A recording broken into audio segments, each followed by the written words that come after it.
नमस्कार दोस्तों EPS 95 pension scheme के तहत देश भर के करीब 80 लाख पेंशनर्स हैं, जिसमें से अधिकांश को अब केवल 1,000 रुपये की न्यूनतम पेंशन मिल रही है।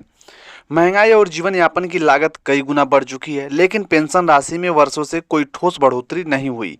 सरकार और ईपीएफओ ने हाल ही में न्यूनतम पेंशन को 7,500 करने का फैसला लिया है, लेकिन दोस्तों आधिकारिक पुष्टि कहीं से भी नहीं की गई है।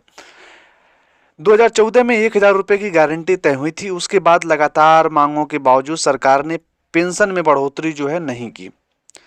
वित्त मंत्रालय की भी बेरुखी रही। 2020 में 2,000 का प्रस्ताव करने का भेजा गया था वित्त मंत्रालय के पास, जिसे वित्त मंत्रालय ने सिरे से ठुकरा दिया।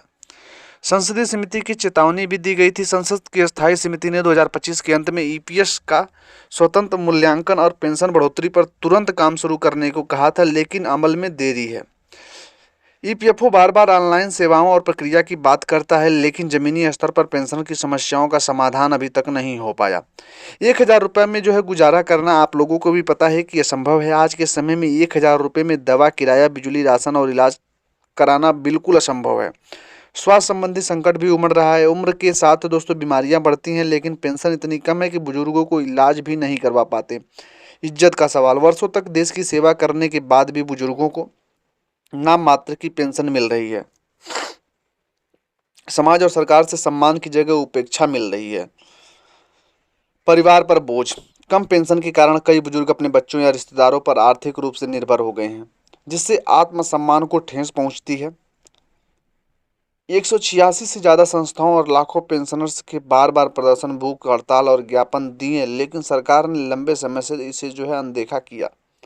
न्यूनतम पेंशन जो मांग हमारी की गई थी वो 7,500 प्लस डीए इसके साथ में दिया जाए और स्वास्थ्य सेवाएं का ख्याल रखा जाए।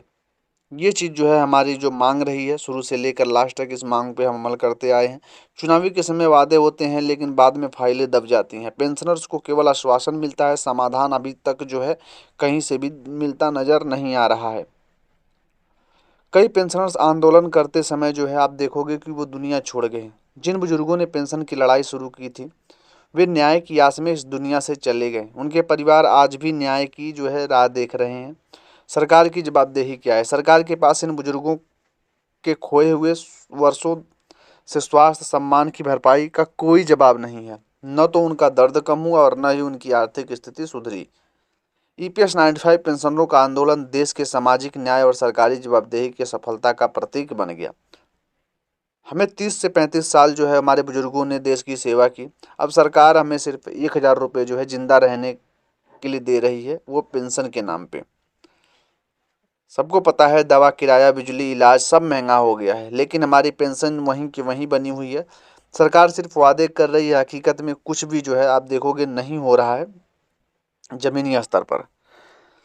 अगर सरकार और ईपीएफओ को अब तत्काल पेंशन में पर्याप्त बढ़ोतरी करनी चाहिए। महंगाई भत्ता डीए को लागू करना चाहिए। मुफ्त स्वास्थ्य सेवाएं और सामाजिक सुरक्षा पेंशनरों के लिए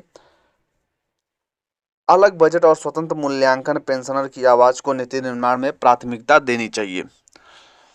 ईपीएस 95 पेंशनरों की दशकों पुरानी लड़ाई आज भी अधूरी है। सरकार और ईपीएफओ की नीतिगत असफलता और राजनीतिक उपेक्षा ने लाखों बुजुर्गों को गरीबी, बीमारी और अपमान की जिंदगी जीने को मजबूर कर दिया है।